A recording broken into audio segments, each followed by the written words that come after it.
Good morning and welcome to the German Marshall Fund convening on women in transatlantic leadership. We're going to be talking this morning and this afternoon over in Brussels around leadership, connecting, and working across party lines. I'm Reta Jo Lewis, the Senior Fellow and Director of Congressional Affairs at the German Marshall Fund of the United States. And it is so exciting to be able to be joined by two congressional leaders today. We have Congresswoman Brenda Lawrence, Democrat from Michigan, who is serving as the co-chair of the Congressional Caucus for Women Issues.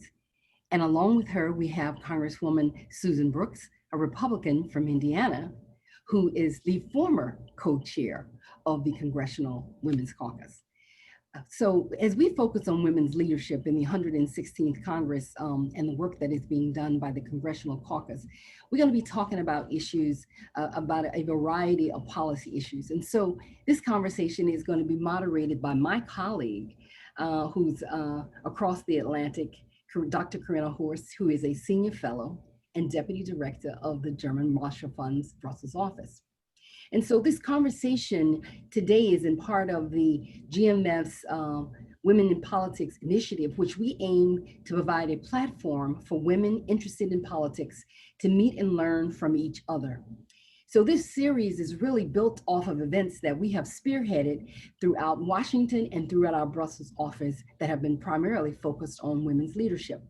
So we're launching this virtual series today with a conversation, and we're excited that Congresswoman Lawrence and Brooks are here to tell us about their work, their leadership, and the way women are shaping policy in the 116th U.S. Congress. You know, while women around the world remain interested and active in politics and the number of women running for office, both in the United States and Europe, have increased, political party systems and structures prevent many women from entering politics. So today we're going to hear from two leaders in the Congress, Congressman Lawrence and Brooks, about fostering women's leadership and creating inclusive political platforms, of which the Caucus for Women's Issues is one of them. We would like this conversation to be as interactive, and we're going to make sure that we dedicate about a half hour to questions from the audience.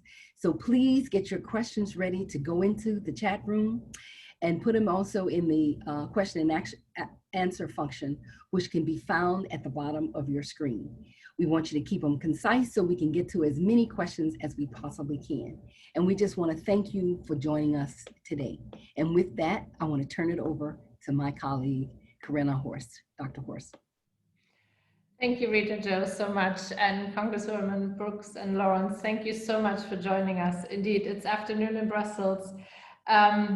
There is no women's caucus in Brussels, so there are many European women who are really, really interested to learn about your work. So I will start off with some very, very basic sort of questions. Because in some ways, one of the ideas we have behind this is to maybe get something like this going in Europe and the European Parliament as well. We've had an ongoing sort of series of informal meetings of women who are thinking about running for office. And I think knowing about a network that exists that they can sort of learn from is very, very useful. So if I could ask both of you to share with us what made you decide to join the Congressional Caucus on Women's Issues, and briefly also mention maybe some of the policy issues you're currently working on, just to get us started. And maybe Congresswoman Lawrence, I can ask you to go first. Thank you so much. I'm so excited to be with you today. I wish I was in Brussels. Love the work of the German Marshall Fund, to Reta Jo and to everyone. Just thank you so much for keeping me included. This Congress, currently the 116th Congress, convened with 105 women serving in the U.S. House of Representatives. So what's so powerful about that? This is the highest in our history as a country. The diversity of the women who are elected is just amazing. We have the Teacher of the Year, former Teacher of the Year. We have nurses. We have police chiefs. We have judges. We have individuals who own their own company. But the diversity of being a woman in Congress, to me, is the most powerful tool that we have. I'll give you an example. One of the issues that myself and the current co-chair of the Women's Caucus for the 116th Congress has agreed to work on is maternal mortality. We brought that up and we made that a issue that we wanted to discuss on both sides of the aisle. So what is interesting is that we have had what we call the Women's Caucus, which is bipartisan. It's Democrat and Republican. And I follow the lead of Congresswoman Brooks, who was the last Congress chair. And this year I sit in that seat. But uniquely, we started this year in Congress because the majority, unfortunately, of the women are in the Democratic Party. So we started the Democratic Women's Caucus. Those issues are more in line with who we are, our values and our beliefs as a Democratic Party, but making sure that the voice of women are being heard. If I can just give you one quick example. As you know, we've been struggling with COVID in our country. And one of the things that a lot of people were not talking about is the challenge of childcare in a COVID environment. It was the women who brought that forward and said, we need to do something because women who are at home, some can work from home, but many women are what we call essential workers, meaning they have to leave their home and go to work even in this pandemic, but there was no childcare. And so we had women disproportionately impacted, some men too who were primary caregivers, but childcare meant a lot. And I can give you a lot of examples because it's been a priority for us lately is COVID, how women are, we looked at healthcare provider, nurses are predominantly women. Now we're struggling with opening up our schools. Our teachers are predominantly women. And so to have a voice in Congress to ensure that when we're setting policies and bringing up issues and writing laws, that the voice and the needs of women are addressed. Thank you so much. And you immediately touched on a very current challenge, COVID-19, that I wanted to bring up again later on. But let me turn to Congresswoman Brooks and please share with us what made you join the Caucus on Women's Issues and what are some of, I guess, your policy issues that you are pursuing in this context at the moment. Well, thank you so much to the German Marshall Fund for hosting us and for highlighting the work that, quite frankly, has been done in Congress since the 1970s. Women in the 1970s who were serving in Congress formed the Women's Caucus. And so women who have become members of Congress have gotten involved in the caucus at varying levels. Brenda and I, Congresswoman Lawrence and I, obviously got involved at a higher level than most of our colleagues. Each Congress has a Republican lead and has a Democrat lead. And those women help really guide the discussions as to what type of topics we want to take on. And so under Congresswoman Lawrence's and Congresswoman Lesko from Arizona's lead, they chose, rightly so, to focus not only on maternal mortality, but as you've heard, but also childcare issues, which are significant. And I think the focus is even more on them during this horrible time of the pandemic of COVID. During the last Congress, when I was the co-chair with Representative Frankel from Florida, the Me Too movement was happening in the country. And so Lois Frankel and I chose to put a focus on what was happening with respect to harassment in the workplace for women across the country. So we held various hearings to really place an emphasis and a spotlight on harassment in the workplace for women, including our own workplace in the halls of Congress. I happen to also last Congress have chaired the House Ethics Committee, so many of those issues came before my other committee. But Lois and I and the Women's Caucus members would participate in those hearings. Last Congress, we also focused on issues involving a significant, horrible investigation of sexual assault of our Olympic athletes by a physician. And we began to really focus on protecting our Olympic athletes, and not just the Olympic athletes, but athletes at all levels from sexual abuse by whether it was coaches, trainers, and so forth. And so Lois and I led the effort in the House, and Senator Feinstein and Senator Collins, two female senators in the US Senate, led it in the Senate, and we passed some significant protections for female athletes. So I think the beauty of the caucus is that we find and really work hard to find those issues that are not so partisan, that really women are affected or impacted more than our male colleagues, and try and bring those issues to the forefront. One of the other types of issues that I think the Women's Caucus have elevated have to do with issues involving healthcare and diseases that impact women more than men. Ovarian cancer, breast cancer, things like that, actually heart disease. These are things that the Women's Caucus have come together to try to promote legislation. But I've loved my work in the Women's Caucus, and we strongly encourage our colleagues to get engaged and to find those colleagues across the aisle. It's a great place to work on really important issues. Yeah, thank you so much. And I think you really mentioned something very, very important, that you tend to focus on subject matters that are not necessarily leading to partisanship, but it's actually bringing the different sort of groups together. For those of us in Europe who don't really know sort of, how it works, how does it actually work? You meet on a monthly basis, you meet when you see an issue arising, and then you need to get a group together. Just tell us very briefly the structures. Maybe Congresswoman Brooks, you want to go first?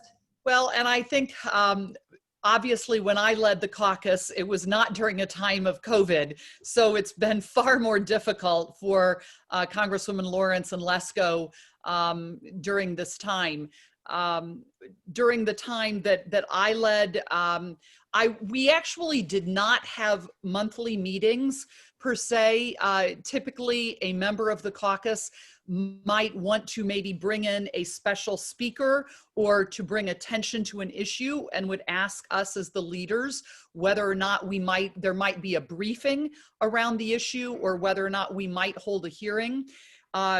Lois Frankel and I chose to actually have more formal hearings around the issues of the Me Too movement and sexual harassment. So we had several hearings, would bring in panels of witnesses. These were actually broadcast through C-SPAN, some of them that do broadcast other hearings.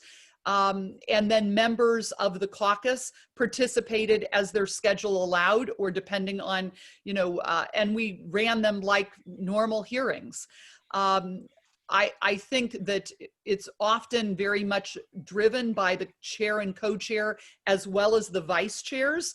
Congresswoman Lawrence and Lesko were our vice chairs during the last Congress, and so they helped us as well with these issues. But it really is an opportunity for the chairs and both parties to really put their stamp of the important issues that they believe are important during that time, and to bring those to the forefront. It's not a significant hugely significant time commitment because we all have our other hearings, other committee work.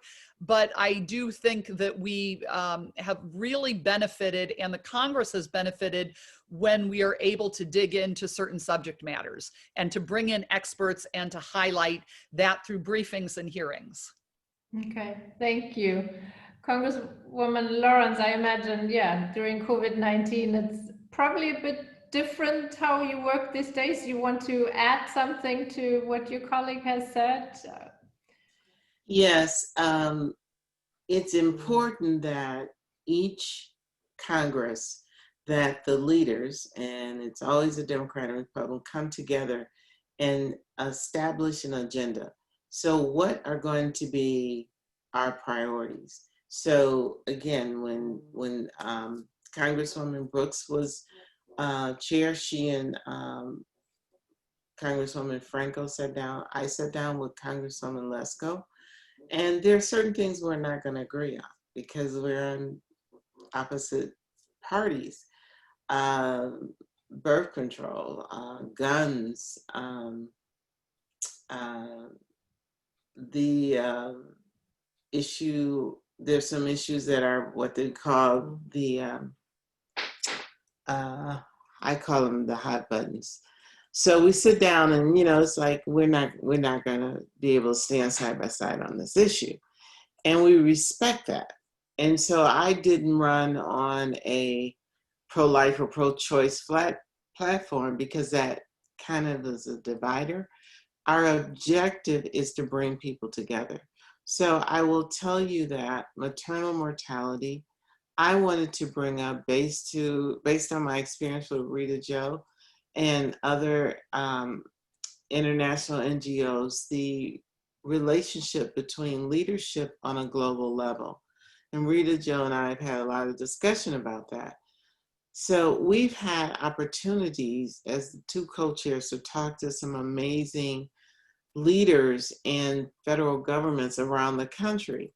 And it's so powerful because when the women get together, we become girlfriends, like being heard in the room. What do? The men try to annoy you. How do you balance the family? How do you find your voice in a male dominant world? There's a tradition though that we have, which I think it's just beautiful. Every year, we have a wreath laying ceremony for the women who died in the military. And there is a tremendous story behind that. We had the Veterans Memorial sites and monuments, but there was nothing that talked to the women who gave their lives. So every year, the leaders of the Women's Caucus host this amazing, just very profound memorial recognizing women who served in the military. And that's a tradition that's passed to every Congress. And so the first time I went to that, I was just so moved and touched because it's predominantly all women. We have the women officers and leaders in the military. And it's a beautiful ceremony, and it puts in perspective oftentimes how women aren't recognized for their service, and now they are. The last thing I want to say about the agenda, we have been Zooming like we do now because of COVID, but we've had some powerful discussions. If I could talk about the women on the Democratic side, we went through the whole year of Me Too, but we talked about women in prisons, women, and I always like to tell a story. So I took a delegation to visit a local jail in Detroit. And we had members that came from all over the country.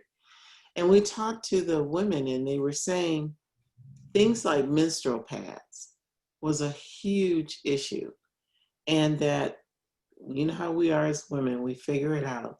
So you only get the pads when you ask for them. So every woman every day asked for a pad because they did not give enough to women, and they gave very thin ones. And so everybody would get them and share with the women who were on their cycle so that they would have enough coverage that they could double them up so there wouldn't be any embarrassments. Um, and so we talked to them, and then they were not giving them their menopause medications. And women who are going through menopause know there's a certain time in your life where the medication gives you quality of life. And so we asked them about it. They said, well, we just don't have money for that. I said, what do you mean? So we have the same budget as the men. Well, the men don't have cycles. They don't have menopause.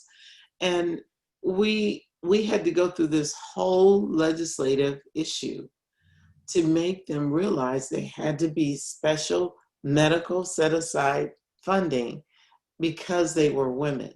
And those are type things that having women in the chair and in the room changes conversation. So that's just one example of something I was very proud of, and I had no clue that women were suffering or figuring it out, even in prison, treated differently. No, thank you so much for sharing these very vivid examples that I think oftentimes we neglect or don't really think about it. But I'm also very glad that you spoke about, what it sort of the personal connections you're able to create in this caucus work, because I think it's very important that, to have that peer feeling and being able to share one's experiences. I actually wanted to follow up on sort of what you said and sort of ask you to say a little bit more about how does the work you do within the caucus sort of impact the sort of broader congressional legislative process, and also influence your own work as member of Congress sort of beyond the caucus. I mean, how are you able to bring in sentiments, perspectives from the caucus and the broader congressional work? Yeah, if I can ask you, Congresswoman, to sort of continue, and then I invite you, Congresswoman Brooks, to maybe follow up as well with your own thoughts. Well, if I can share a profound moment. So our agenda was for this Congress was maternal mortality. Few people know the United States has one of the highest amount of death in maternal, just women having babies. And as we all know, that is horrible. Reta Jo has been very helpful with the German Marshall Fund, because we found that in some underdeveloped countries, the death and childbirth has gone down, but in the United States it's going up. And so we brought in doctors, we brought in healthcare providers, we brought in women. And this is something so powerful about our hearings. We brought in women who had nearly died, or we have a very powerful man who lost his beloved wife in childbirth. And he can't get through the hearing. He's done it a number of times. He can't get through the hearing without shedding tears, because they were so young, they were starting their family, they were so happy, and they went in to give birth, and he only came home with his child. His wife died. And, he speaks of how he loves his child, and, his wife did not have to die. And the power of that statement, it just calls us to action. We've got to do something.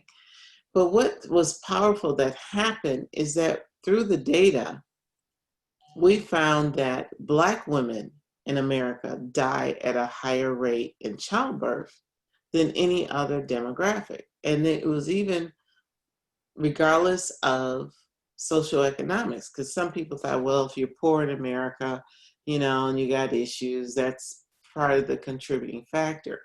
But we found that race or bias in the medical industry played a major role. And I'm a member of the Black Caucus as well in Congress. So as a result of that, we have started a task force on maternal mortality to look at the biases, to go through a training when people when doctors are in med school to address some of the biases. One of the things that we heard, unfortunately, is that there's a stereotype that Black women can take pain. They're tough. If they come in and say, I'm having a pain, she'll be all right. But if a white woman came in and said something's not right, then all of a sudden there's a lot of attention, which is totally unacceptable. And the thing that we really tried to use as an engager, because if you're pro-life, you don't want the mother to die in childbirth. If you are one who are a child advocate, if you're a person that fight for women's rights, you don't want women to die in childbirth. So we were able to bridge some of the political divide of philosophies and saying we're all on the page with this. Okay, thank you. That again was very, very important and moving sort of example. Congresswoman Brooks, how has the work and the caucus maybe influenced your own work in the sort of broader legislative process? And has there been maybe an example sort of where you managed to get also your male colleagues on board sort of to also bridge that divide a bit? Well, to build on the topic, the really serious and difficult topic of maternal mortality, actually what the work that the Women's Caucus has done intermixed with the work that the Congressional Black Caucus has done has really led to some significant legislation in a committee that I happen to serve on, the Energy and Commerce Committee, and I'm on the Health Subcommittee. Representative Robin Kelly from Illinois, who's been very active along with Congresswoman Lawrence in the issue of maternal mortality, particularly as it relates to African-American women and the increased numbers that we've seen across the country. Our committee has been able to hold hearings in the legislative process, and we've pushed forth a number of pieces of legislation around maternal mortality. So I think all of the different caucuses that have worked on this have actually helped inform members as they are debating legislation. I think it also happened, again, going back to last Congress during the Me Too movement, as we had a lot of attention, as the Women's Caucus put a lot of attention on discrimination in the workplace. That helped inform several members, men and women, but more women came together to reform our own what's called Congressional Accountability Act. We pushed forth some new legislation as to how the House of Representatives handled allegations of discrimination in the workplace. We created a whole new office of advocacy for staff. There was always an office that handled these matters, but they often protected the members rather than being advocates and informing the staff. So we took the work of our caucus in many ways, and Representative Jackie Spears of California, myself, a number of women worked on that legislation, which now improved how those issues are investigated and handled in our own chamber. And that is, I think was very powerful, and I'm really proud. So the work does inform actually our legislative work, but I think also it has developed because of the work that we do. And I do think the women recognize in Congress, we have far more in common than what separate us. And so while there might be issues that truly do, we might not find common ground on, I think the beauty of the Women's Caucus, and I'm so glad that Brenda mentioned the incredibly powerful veteran ceremony that we hold around Memorial Day to honor our female veterans and the females who have died serving our country. And just seeing all of those strong women officers representing each branch of our military just shows all of us this incredible journey that we're on together, promoting women and promoting the leadership, but also the sacrifices that women are making for our country, whether in the armed services or, quite frankly, the sacrifices that elected officials make. You know, we make sacrifices as elected officials, you know, that really impact our families as well. And so I think those types of powerful ceremonies really show us the bonds that we really do have. Wonderful. Thank you so much. I'm reminded of the time. I want to bring in the audience, and Reta Jo has been so kind to sort of observe a bit the chat and question and answer box. So, you know, she can bring up some of the questions. I want to ask one question, also just one final question maybe for you, Congresswoman Lawrence, because it's also in light of the upcoming election. I mean, both of you have co-sponsored 2 pieces of legislation together that are related to women's rights to vote. And 2020 actually marks the 100th anniversary of the passage of the 19th Amendment, guaranteeing and protecting women's constitutional right to vote. And sort of as we celebrate this anniversary, but also in light of the upcoming election, where are you involved in sort of the Congress work to protect every person's right to vote? Congresswoman Lawrence, maybe I can turn to you. Yes, this was supposed to be one of those amazing years of celebration, but COVID changed that. But we in Congress really, as women, take note of the fact 100 years ago, we did not have the right to vote.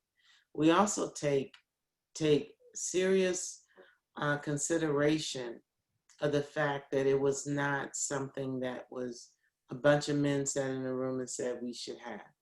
History has shown us it was women organizing, using their voice, protesting, chaining themselves to fences.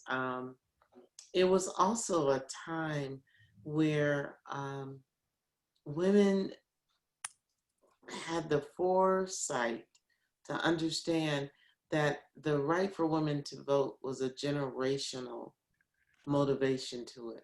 It was not just for them that day, but it was for generations to come.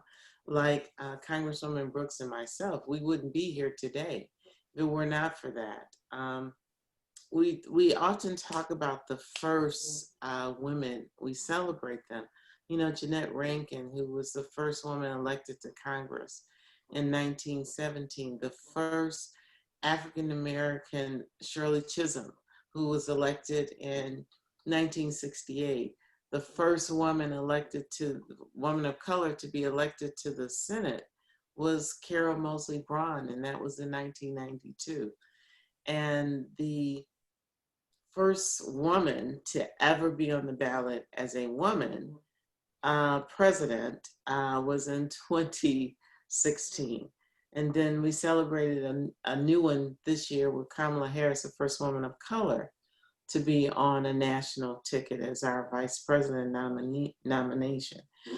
Congresswoman Brooks and I have talked a lot about this. When the women's movement happened, it was not Democrat or Republican, it was women. And that was something that pulled all women together. And we talk about how, and I'm proud to say on the Democratic side, we have the majority of women.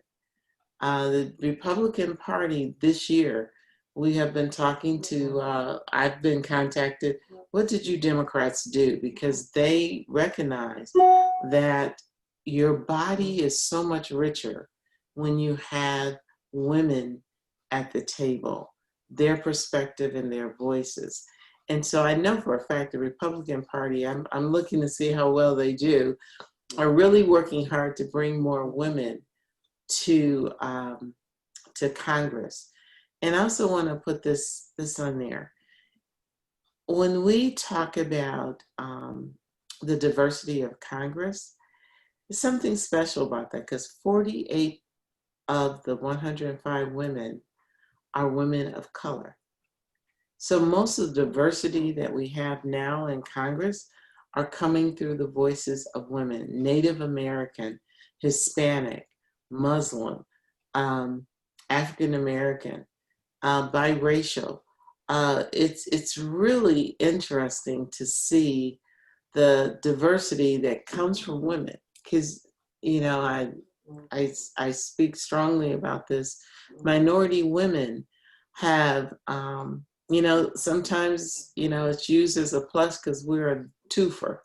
You know, if you get me, you get a minority and you get a woman. But minority women, the struggles that we have to go through as women really push us oftentimes to points of leadership.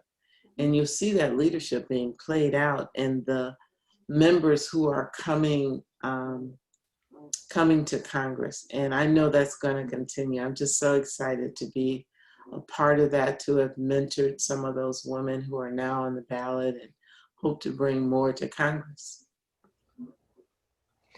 Thank you. Reta, Joe, can I turn to you? You've been following the chat box, and maybe there are, I'm sure, numerous questions that we can pose to both Congresswomen. Go ahead. Yes. Thank you, Corinna.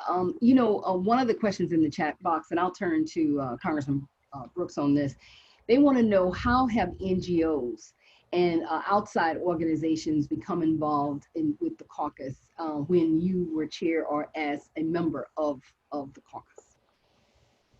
Well, thank you, Rijo, for that question.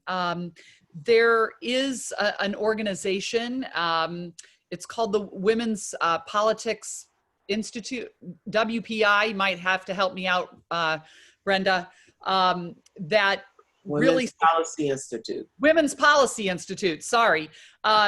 They have helped us in some ways staff our work.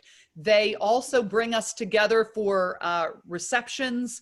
They bring us together and help us have discussions with other outside groups as to things that we might work on together. They have supported the Women's Caucus for decades now, and they have a small staff, but they definitely work closely with our own staffs because our staff all have many, many responsibilities covering all of the legislative issues and the constituent issues we deal with. And so we do have the support of that group in particular. You know, Congresswoman, how have you seen, Congressman Lawrence, how have you seen NGOs and outside groups work with the caucus in the 116th on the issues that you all have been working on?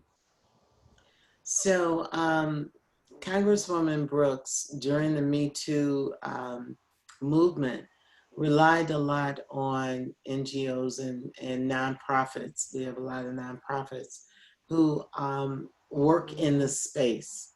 You know, we are not all knowing just because somebody elected us to Congress. We make the commitment to learn and to investigate and to have hearings. To give you an example, I recently went to an event in Paris for the World Health Organization. And while I was there, to learn about the impact of AIDS on a global level and how it impacts women. I went with an NGO to Jordan to a refugee camp to see the impact of women. We went to the clinic, and this 19-year-old girl was having her 5th child. She was married at 14, and she was having her 5th child. She's married off at, I think it was 13 or 14. But anyway, she had 5 children. The impact of world issues on women has been very profound for me. And to give you an example, for me and maternal mortality, one of our issues, to work with women nurses, to work with women who form organizations to improve or create awareness to the issue of maternal mortality. We could not do what we do if it were not for the NGOs keeping us informed, the nonprofits. And when we have hearings, you'll see them represented on the hearings. And we're not doing our job if we're not calling them together to make sure we know what we need to work on in our country. You know, one of the things that some audience questions have said too is that we know that on both sides of the aisle and both sides of the Atlantic, there are disparities in women who are in the leadership roles. How are you all working in your individual capacities as well as in your organizational capacities to come up with solutions for that, or to encourage women to really be more aggressive about the fact that they want to be in those types of positions? Congresswoman Brooks? Well, I think, and I do want to go back just a moment to talk about something that Brenda brought up. I do believe, and kudos to the Democrats for bringing so many women into Congress this particular congressional session. And we are, as the Republican, I happen to be the recruitment chair for the Republican Party, and I'm really proud that we have 90 women right now who have made it through their primaries. And so 90 women who were standing for election as Republicans. We have over 78, 80 people of color as Republicans. And so I do think that with the success that the Democrats had, particularly in this last election cycle, that it motivated more women and more people of color who are Republicans to raise their hand, and for us to really recruit them and to bring them to step up into important roles and put themselves on that election ballot, which is a tough thing for a lot of people to do. But then when it comes to leadership, I think what you will see is often women, at least in my side of the aisle, try to come around and support the women who are pursuing leadership or encourage the women to pursue leadership roles. Our conference chair is a woman, Liz Cheney from Wyoming. We were now she ran and replaced another female, Kathy McMorris Rogers, as our conference chair. And we also, of course, have committee chairs, or what are now, because we're in the minority, ranking members who are women, and try to support them with our male colleagues, and try and remind, our male colleagues that we must have strong female leaders to demonstrate for our party that, women can be put forth as leaders and can succeed as leaders in our party. Obviously, in the Democrat Party, Speaker Pelosi, is a strong leader in her party, and so they have accomplished that. On the Democrat side, the Republicans have not yet had a female speaker, but we have certainly had female conference chairs, which is the third highest position on our side. And I think we're going to see female speakers, for both sides of the aisle, I think, for many generations to come. And when we are able to accomplish those kinds of roles in leadership, I think that will really help state legislatures, local city councils, county commissions. We have to continue at all levels of government to promote women to lead in those levels. That will give them then the confidence to pursue even the higher levels of office in leadership, and getting the male colleagues to support the female colleagues. It can't just be the women supporting, it has to be the men supporting as well. And so, Congressman Lawrence, how do you see that when you have, and how do you think Democrats see when you have a strong Speaker of the House be a woman, and then you have a number of committee chairs? As you have mentored so many women, as you said, that came into the Congress, what is your viewpoint on that? Well, I'm not rubbing it in the face of the Republicans, but to have Nancy Pelosi as the Speaker of the House has just been tremendous. When we bring these issues about women issues, oftentimes she's bringing those issues forward. She just came up with a new initiative to bring women together to activate participation in the vote. There is a term that we use in the community that says, everyone bring one. So what I liked about being in this role of chair of the Women's Caucus is that every chair has to pick a vice chair. And, you know, we get to observe, like I had the pleasure of observing Congresswoman Brooks and Congresswoman Franco in their role of leadership. What did they do? How did they handle it? In their term of being the chair is networking and developing the next chair. We have found that in the Democratic Party, we're deliberate. If we see a committee and there's no women there, we go like, oh, wait, time out. It's enough of us to be able to do that. There's absolutely no reason why you can assemble a group of leadership and there not be a woman. We will be having our votes soon on leadership positions. And we're gonna, you know, the women, we get together and we say, wait a minute, we gotta find a woman because we're not gonna have all men sitting in the room. And the Republican Party sees that and they want, you know, they deserve to have the diversity of the voice of the woman in today's Congress. And I'm excited about it. We have a political organization, and now the Republican has one that's their total purpose, is to recruit and to develop women to run and be successful in political office. I know when I ran, it's an organization called Emily's List, and I tell you, they're tough. They don't play with you. You know, if you get into this is the big girl game. You gotta stand up, you gotta be prepared. Don't come in here just kind of saying, I want to be cute and I want to be in Congress. It's about the work.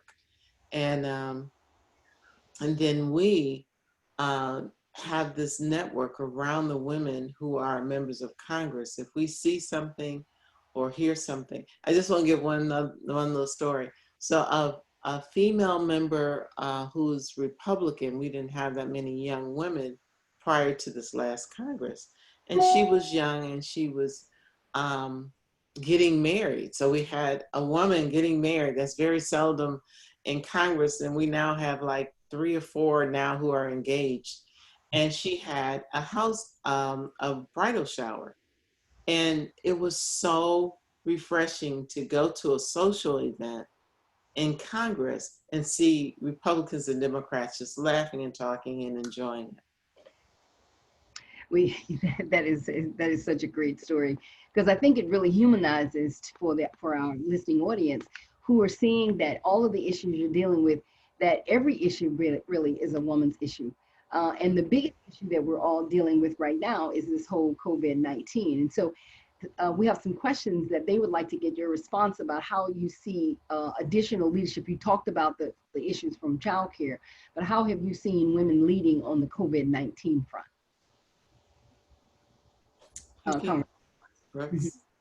Congressman Lawrence. Mm-hmm. Oh, okay.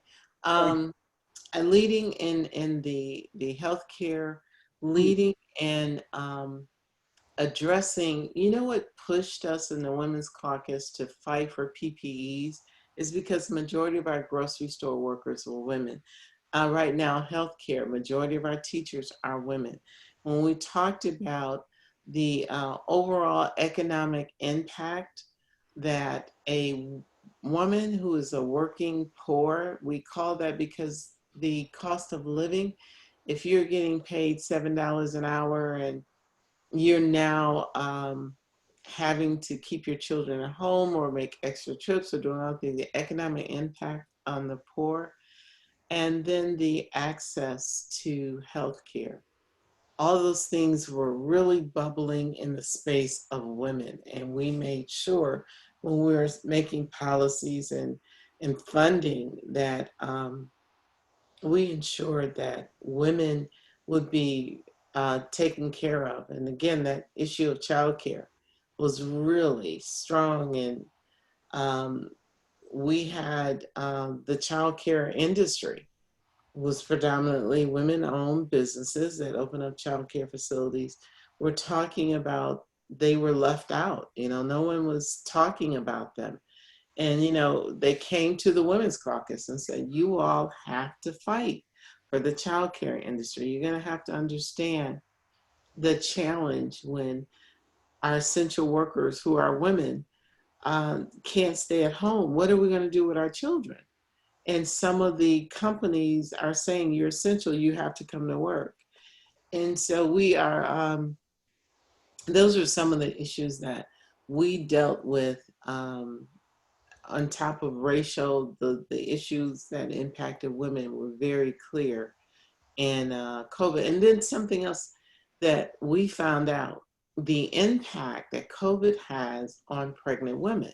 So it was way into the crisis before someone started talking about, well, what happens if a woman is pregnant and she contracts COVID? What is the medical protocol? What are the medical interventions that happens for a pregnant woman?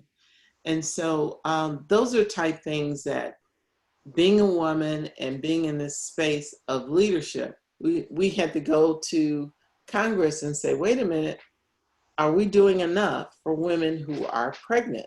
Because we have had a number of women who, thank God, have had healthy babies and had to be quarantined from their babies because they were sick. So Congresswoman Brooks, how have you seen that leadership on COVID-19, not only working in Congress, but also around the country as it relates to women in this issue, on this very important issue? I think, you know, COVID and the fact that we are experiencing this historic pandemic, something that people probably don't realize is that the United States has had a law in place since 2006 called Pandemic All Hazard Preparedness Act, PAPA. And interestingly, and I really never dreamed, I was the co-author of the bill along with Congresswoman Anna Eshoo from California. We got it reauthorized. I worked on that bill for 3 years. And for people who are listening, who are legislators, we almost got it across the finish line last Congress. Senate didn't accept our version. And so Congresswoman Eshoo in January, before we even, January of 19, when the Democrats took over, she pushed it across the finish line in the Democrat-controlled House, but we finally got the Senate to approve it. So we actually had a pandemic bill signed into law in June of 19. And so, and it was 2 women, myself and Anna Eshoo, who really focused on what our country was doing with respect to our strategic national stockpiles, how we were prepared or not as prepared as we now, looking back on it, you know, wish we had been. And so women have been, you know, involved in preparing for pandemics for quite some time. It's been a very important issue for us. But I think because women are often the primary caregivers for all levels of the family, one of the things that has really been so difficult for our country is how it has impacted nursing homes. And, you know, so many, often the women are often even primary care, you know, givers when it comes to taking care of their family members who are in nursing homes and having the lockdowns of our nursing homes. And yet so many women are often the primary employees in nursing homes. A lot more women work in nursing homes than I think men do. And so making sure that the nursing homes were getting more of that personal protective gear, equipment, making sure that we were protecting those essential workers who would then help take care of our elderly parents and grandparents, I think was something that we've all tried to put a lot of focus on as well. And then trying to make sure that our schools are opening in the safest way possible. You know, we're struggling right now as a Congress in trying to pass yet another package, what's called the CARES package. But we came together in in a really remarkable way and passed trillions of dollars of aid through what's called the CARES Act. You know, I think if it was up to Brenda and I, we could get this done and could find the way forward and find agreements. Unfortunately, the leadership of the Senate and the House is not getting it done for the American people. I think a lot of members could probably we feel like we could get this compromise reached and move forward. And I hope that our leaders see that, because we do need more relief. The Paycheck Protection Program has been hugely successful, and it's helped small businesses, women-owned businesses, try to stay afloat. I mean, so many of our small businesses are struggling really to make it through COVID, and they're going to need help. Many of our unemployed, and yet people are getting back to work, but many people still need that extra boost in their paycheck or in their unemployment benefits. So we've got to come together for these things, because we can't, I'm very much afraid that homelessness is rising in our country. We have so many, families that are hungry because they are not getting enough support, making that decision between rent or food. These are really tough decisions that Americans are struggling with right now. And these are the things that I think the women in Congress try to bring up, more of those very personal issues, probably more than some of our male colleagues. So thank you so much, Congresswoman. As we come to our close, I just have one quick last question. There are many women on the call who are young women, and they really want to just kind of have both of you address, I know as we come to our close, give them some advice on how they should be progressing in their careers and some of the opportunities, as well as some of the challenges they may see. Congresswoman Lawrence, I'll start with you. Thank you so much. There is, when I'm mentoring younger women, I tell them that when you find your voice, you find your power. And some people struggle with, what does that mean? So every single person has a skill or talent and a purpose. And in your life, sometimes and culturally, society thinks they should define the role or the purpose of women. We see it on a global level where little girls are told from day one who they'll marry, what school, whether they'll go to school or not. They're told to be quiet, they're told to be submissive. They're, culturally, a lot of places women are suppressed in a way that they don't reveal their greatness and their brilliance. Nothing is more fascinating to me to see a woman from an environment that did not nurture her greatness. She had the ability to look inside, look herself in the mirror, and say, whatever the issue or ever the challenge, I can do this. And I just want to, when I speak to young women, I say, I just want to give you a gift. Just imagine it being gift wrapped is beautiful. And that you pull the ribbon off. And the ribbon is the permission you give yourself. I have the right to use my talents and my skills. And then you unwrap the paper and you say that the power that was within this gift, I have the right to use it. And then when you open it up, just know that not only you, but every little girl and every little woman around the world is just bringing a sigh of relief that you're going to use your talents and make a difference. The fact that women show up and be there changes things. Congresswoman Brooks and I talked about it. So many younger women now are saying, oh, I can go to Congress. Look, there's a woman, there's a woman, there's a woman. And we didn't go out and personally tap them on the shoulder, but your life, and especially if you have a daughter or you are in a big family and your siblings are looking at you, life isn't easy. Some people criticize us for being emotional beings. I say that's our strength, because we can put on high heels, lipstick, we can work in a coal mine, we can care and nurture our babies and our seniors. We can multitask, and guess what? We can shed a tear when there's a time for compassion. So own it, And just know that not only you benefit, but your family, your community, your country, and the world benefits when women unwrap that gift and embrace their power. Thank you so much. Congresswoman Brooks, do you want to have just the last word? Well, and that was beautiful. I always love listening to Brenda and love her comments, particularly to women and to young women. And so to all the young women out there, I think we often think that our lives are very linear, that you think you've set a goal and you need to stay on that path. But I would say that, you know, life's journey really is a very much of a winding road, and you have to be willing to take some detours on occasion. Life throws some things at you, and I think there is a time and a place, more of a time in your life, and you and those who are closest to you advising you can really help you decide when is your time to step forward and to run for office.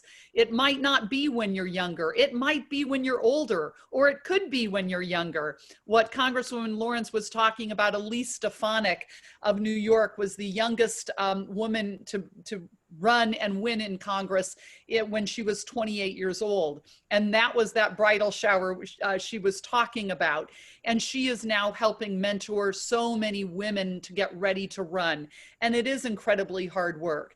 But I think the path that you take and the journey that you are on, you have to have that courage to maybe get off the path when someone approaches you and encourages you to run for office. But I also want women not to wait for someone to ask you to run for office. Women typically, I think if surveyed, are often asked to run for office.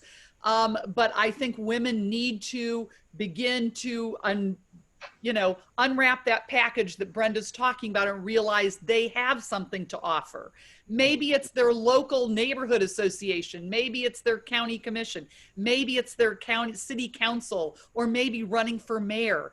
And then continue to build those experiences. But it can also start with jumping in to run for president of your student body organization, or your sorority, or your, whatever organization you might be in, and test those leadership skills out. Because it's not easy being a leader. It's wonderful and rewarding, but it's good to test it out, particularly at a young age. And we look forward to having far more women serve our country and serve the world. And so look forward to seeing all of these young women find their place at the right time in their life. You know, thank you so much to both of you. If I can just say two things. Forgive yourself. Life is tough. Laugh at yourself, because you're going to mess up, and forgive yourself. Women tend to make a mistake and just stay there. Men mess up all the time. They brush themselves off and keep walking. And love yourself. No one wants to love something that is not love. You start by loving yourself and knowing you are deserving of love. And you definitely, the world needs your talents. You know, we could not have heard from two very powerful women here this morning. To be able, and this afternoon in Brussels, to hear Congresswoman Lawrence and Congresswoman Brooks, just kind of give us these final tips about, each one bring one. It's about the work, and that women here are finding their voice. And so we want to thank you on behalf of the German Marshall Fund of the United States. This has been a very fascinating conversation. We want to thank the audience members who have joined us, to let you know that this is just another first in our virtual Transatlantic Women in Leadership conversations. There will be many more, so stay tuned in the future, in the coming months. In the coming months, the GMF is going to be hosting women parliamentarians in the European Parliament for discussions on their working experience, and we hope that you can join us. And so we would love to just say good afternoon and to say thank you so much for joining us today. Corinna, great host. Thank you. Thank you so much. Yes. Stay safe and healthy, everyone. Yes. Bye. Bye-bye. Bye.